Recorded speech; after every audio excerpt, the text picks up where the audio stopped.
Chef Daniella Malfitano. I'll take you from the crop to the kitchen to highlight the local farms, ranches, vineyards, orchards, markets, and more right in your backyard. Join me as I uncover the delicious discoveries of your culinary community. Hello and welcome to Delicious Discoveries. I'm your host Daniella Malfitano, and our quest for tasting and seeing the best cheese has brought us right here in Orland. And today we are at Pedrozo Cheese Company, joined by Tim Pedrozo himself. Hey Tim, how are you? Good morning. I'm glad to see you. Thanks so much. What are we going to do today? Well, we are going to make cheese. We're going to take a walk out into the pasture, and we actually had a new baby calf born today. And we're going to get a milking lesson in the milking barn. I cannot wait. I want to do all of that, and I want to see how this cheese is made and do it myself if I may. Let's get my hands dirty. I'm ready to begin. Okay, let's get started. Let's go. Okay. How many acres do you have here? So we have 20 acres of, our farm is 20 acres, and about 15 of it is an irrigated pasture. One of our claims to fame is being the second smallest dairy in the state of California. Wow. So we only milk about 30 cows. So you're looking at a baby calf that was just born today. I mean, literally like 2 hours ago. And Laura, what have we named the calf? I'm thinking that we should name her Daniella. Come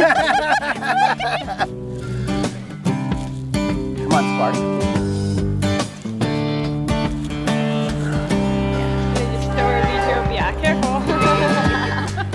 We're here in the milk barn, and I'm joined today, this afternoon, with Laura Pedrozo, who is the milking cow genius and dairy princess of the area. I'm so excited.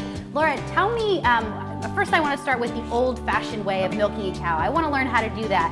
And then you're going to show us how, with modern technology, how you really milk the cows twice a day. Yeah, okay, so what you do is you're just going to take, what I do is I use 3 fingers and my thumb, and then you just kind of pull down on the cow like this. Looks pretty easy. Yeah. Let's see if it's that easy. Oh yeah. The first thing we do is we take this iodine solution. It's about 0.5% iodine, and then it helps just disinfect anything that the cow may have on her. And so you just evenly on all 4 teats, you're going to take a paper towel and just wipe it off. All right, now the important part.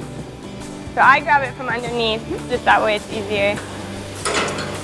And then okay, so we want this part facing the back. Right. And this part facing the front. Right. Oh, that one. It goes on. Whoa! That's all right. Okay. Perfect. And so then we're going to hook the hoses on here just so that it helps keep the machine up. And it all goes to this bucket? Yes.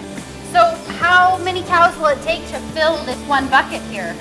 It just depends on if it's a Jersey, a Holstein, how much milk they're producing. Okay. It would probably take about maybe 3 of one of these cows, but then of a big Holstein, it would probably just take 1 cow. Really? And she might even overflow the bucket, actually. Really? Yeah. Oh, that is cool.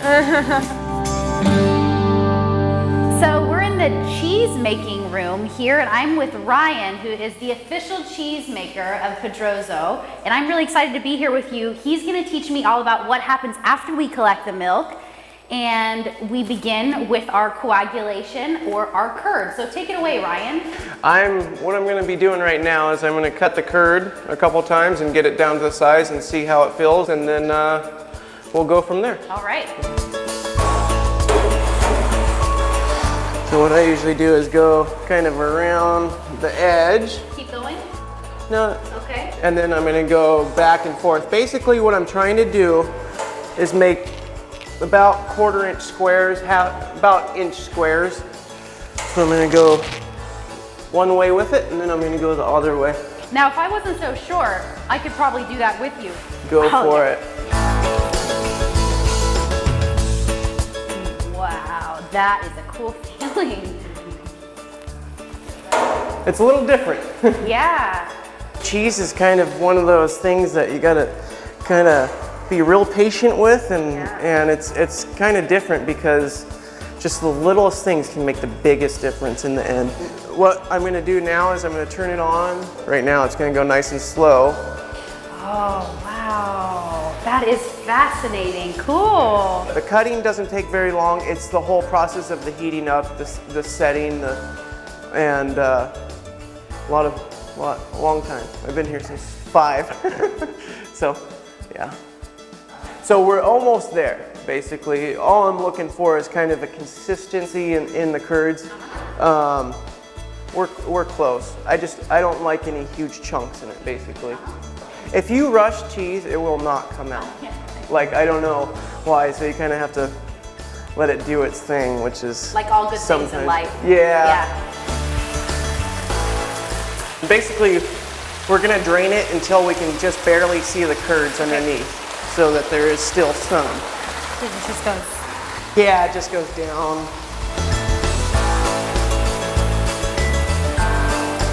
How much of the tank will you drain? Right here. I'm probably gonna drain about half of it, just so that I can see the curds and we can see what they're doing while we're stirring it and heating it. Okay. Those little curds right there, that's actually butter. And you can tell it's very, very fatty. That's awesome. That is really neat. So what we're gonna do right now is we're gonna actually wash the curd by spraying hot water onto it, and we're gonna get up to 37 degrees Celsius. And so what we're doing now is we're just gently bringing that temperature up a couple of more degrees. And we're not, because that's the whole thing with the curd, is it's pretty sensitive to what you're doing right now. This is what is going to make the final product.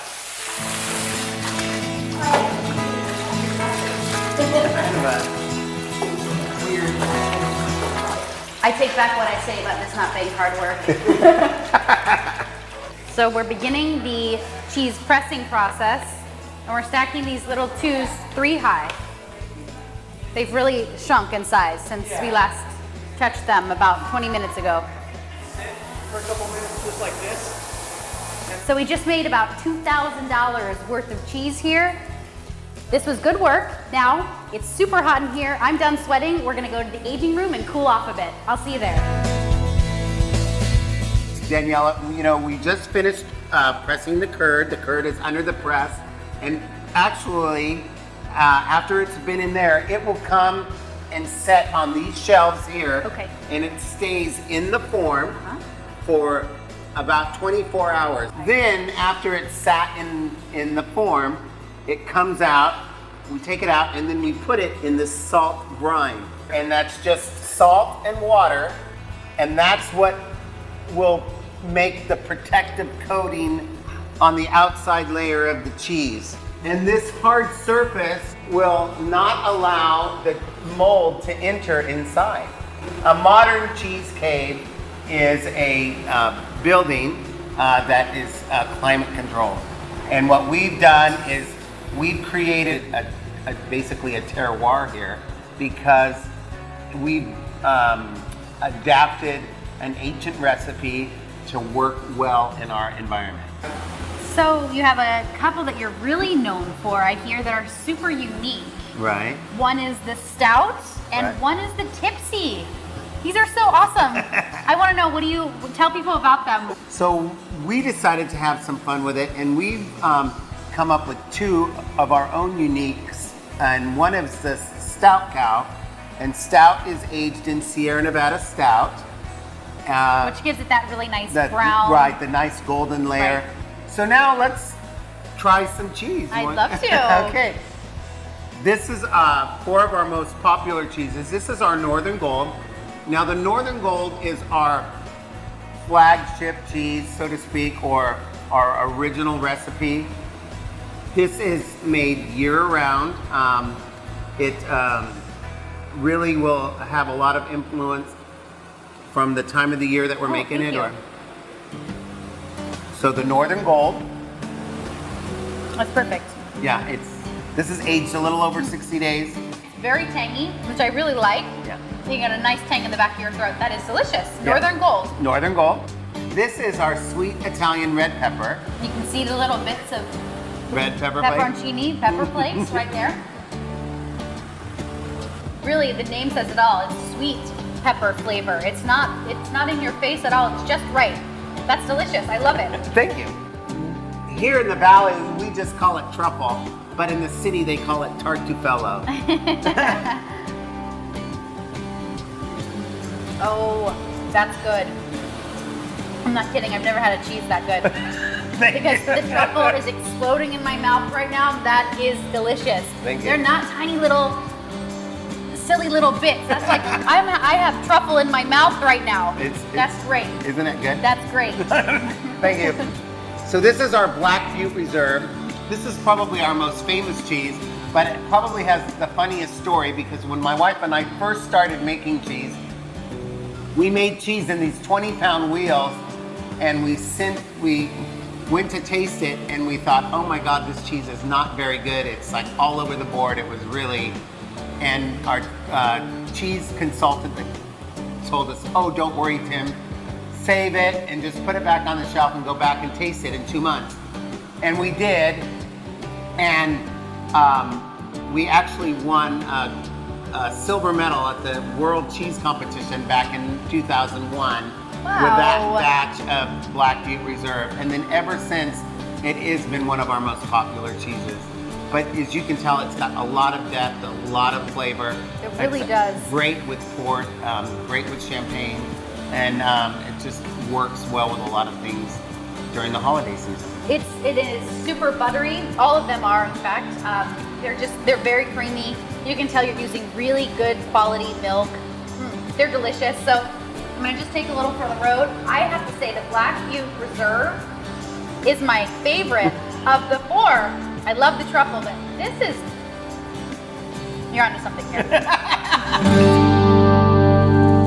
Tim, we've had such a wonderful day today. I've learned so much, and I've been sweating since I arrived this morning. And so have you, because this is the third shirt that you've been in. You started in this blue shirt, you're finishing in this blue shirt. We've worked hard today, haven't we? Yes, we've worked really hard, and you can see that it's a lot of work, but we really enjoy what we're doing here, and we were really happy to have you. I hope you can come again and visit. This is the Northern Gold that you'll be using in your cooking segment. And I hope you really enjoy it. And like I said again, our family really enjoyed your visit today. Thank you so much, Tim. Well, listen, I'm gonna get right into the kitchen and cook something delicious with this cheese. Thanks, Tim. We'll see you soon. Okay, thanks a lot. Hello and welcome to my kitchen. Today we just got back from Pedrozo Cheese Company, and I learned so much and I worked so hard. We actually got to make this cheese that I'm holding in my hand. Now at Pedrozo, they actually specialize in all Gouda style type cheeses. And here we have their more traditional, what they're known for, their Northern Gold. This is a wonderfully buttery, nutty, mild flavored cheese that's perfect with bread and fruit. But today I'm gonna show you how to use it in a main dish. I'm gonna make for you a cheesy chicken and broccoli fusilli pasta that's gonna be delicious. So I'm gonna begin with an onion. I need 1 yellow onion for this dish. Just give it a rough dice here, taking off the outer peel. Okay, I'm gonna slice my onion.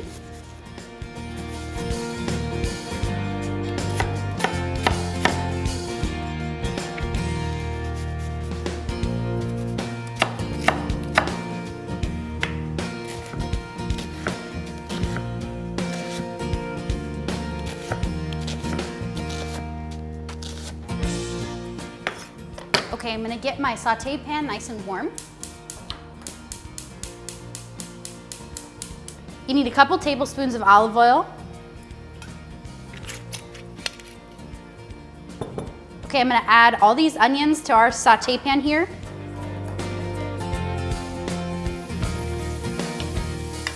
So the next thing we need to add are our chicken tenders. So these are from the supermarket, already cut up, but I just want to chop them in big chunks for our pasta.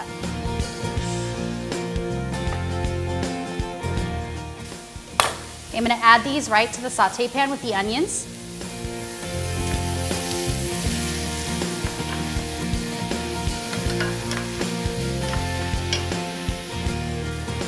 Okay, I want to season this up with salt and pepper.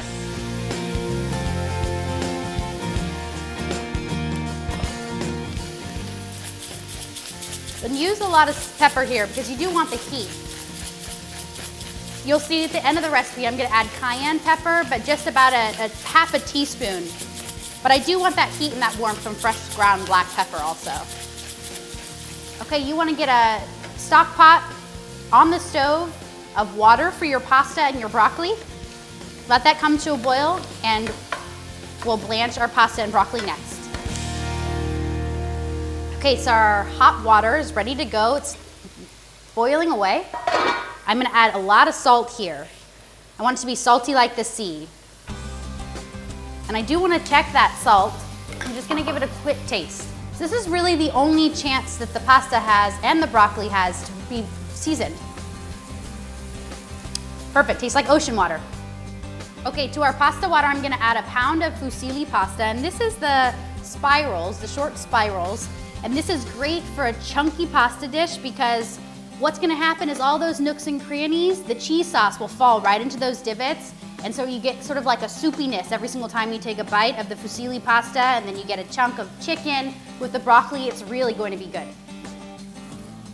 So add this right to the pasta water.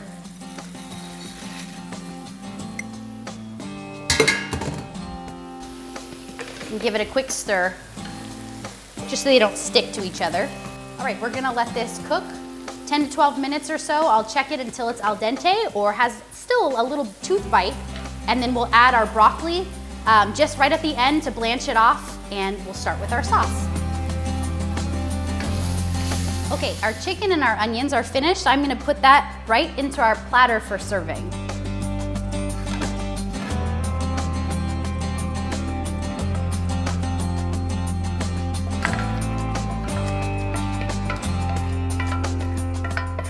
Okay, I'm gonna set this aside and I'm gonna check our pasta.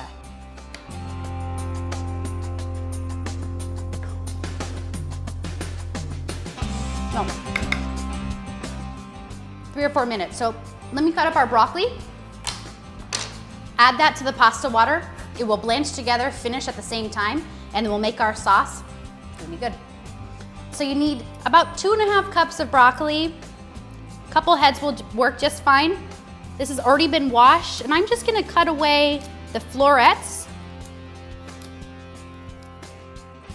Pick these until they're uniform size. That's what we're looking for here.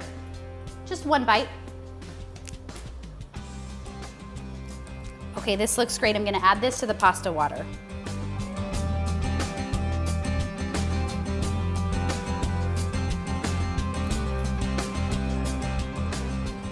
So let's get started with our cheese. I'm gonna place the cheese on the board, and with a really sharp chef's knife, especially if you have one with these air holes here, these pockets. This is great for cheese because when it slides into the cheese, it actually creates a little tiny suction here that will help the cheese remove itself from the knife. I like to just place a small towel right over the chef's knife and go in with my first cut all the way down. Holding the tip of the knife, I'm gonna press all the way to the cutting board to open up the cheese. There you have it. So yummy. We got to taste this cheese on the farm. It was really delicious, but I'm gonna melt it down and make a really nice roux with butter and flour. It's gonna be great. So I'm gonna go ahead and prep this up and then grate it in our food processor. So just remove the rind here, and you can actually save these bits of rind if you want for soups and stews. It adds a really nice buttery saltiness that you can't get from salt. So I like to put these in plastic bags and save them in the freezer, and then pop a large piece in my soup or stew. It's really great. That's how the Italians use these. Don't throw them away. Okay, I'm gonna grate the Northern Gold cheese here right into the food processor. And of course you can do this on a box grater, but I want this to go quickly because I need about 3 cups for the recipe.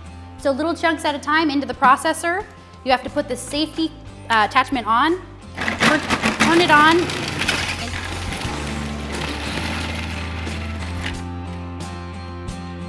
Worth every penny. Perfect. Okay, I'm gonna check the pasta and the broccoli to see if it's done. Give it a quick stir.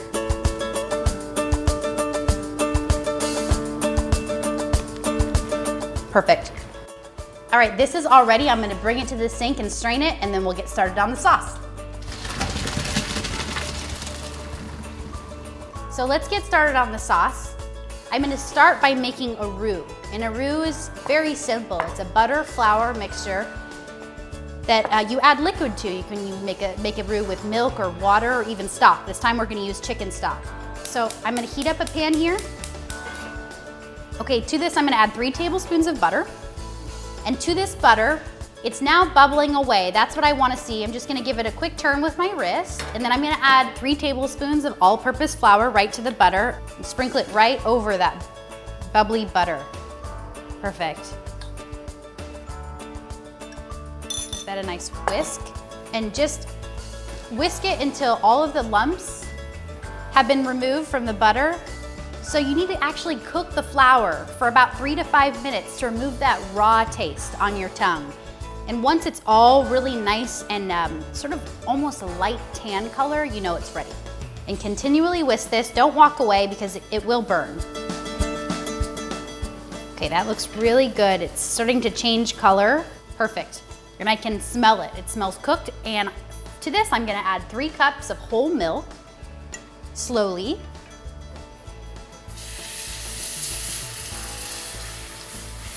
And I'm whisking as I add the milk to remove the clumps.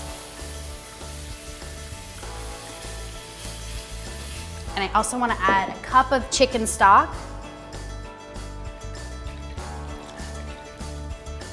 And as this cooks for about, I don't know, 3-4 minutes or so, it will begin to bubble.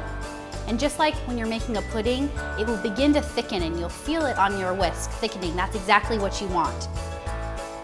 At that point, once it's thickened, we'll add the cheese and the spices to make the sauce and finish this up. Okay, I'm gonna season this now with a little salt and pepper. About a teaspoon of salt and a half a teaspoon of pepper. Okay, meanwhile, I'm just gonna let this hang out, thicken up, and I'm gonna transfer the pasta to our serving platter.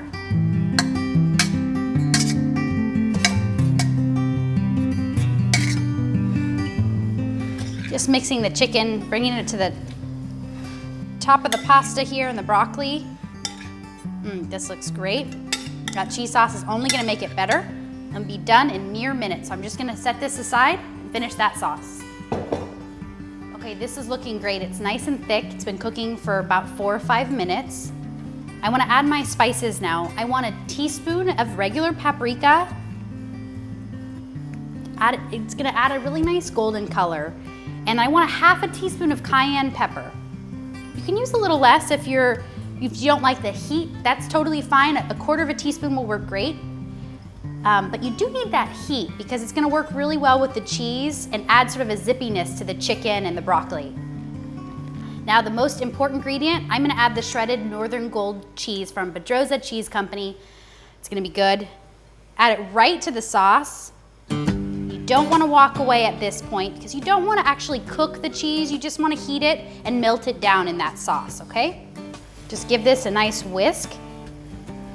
Oh yeah, it's nice and cheesy and thick now.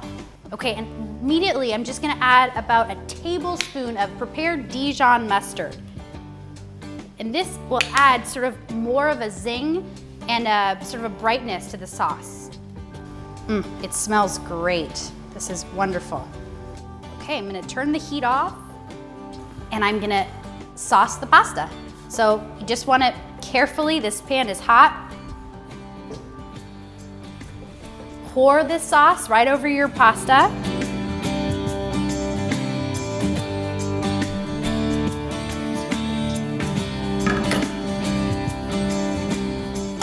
Give this a nice mix.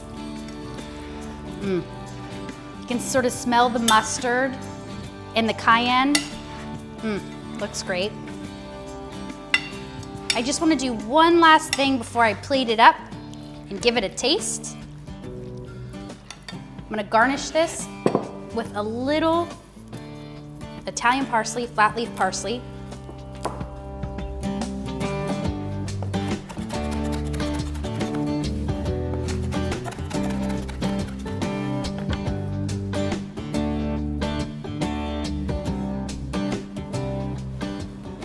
plate a little bit for myself here.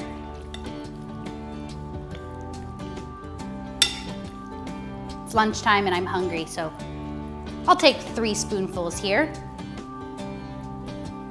Fresh garnish, parsley. Well, this looks really good. I'm gonna dig in and just taste a little. Some broccoli and chicken, yum.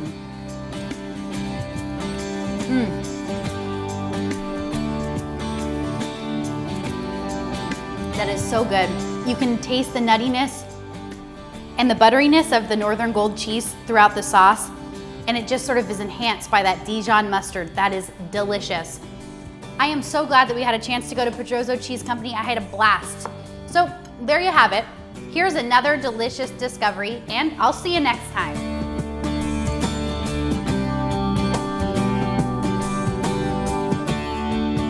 This dish is so good. I actually used to make it for the family, the first family that I ever was a personal chef for. And it was great because instead of having to make 2 meals, I just had to make 1, and it pleased the parents and the little boys. They loved it and they asked for it often. So I will never forget this recipe, and I hold it dear to my heart. It is a good one. Delicious Discoveries with Daniella Malfitano is made possible by Angelina Rose Productions, with special thanks to Moon Farms.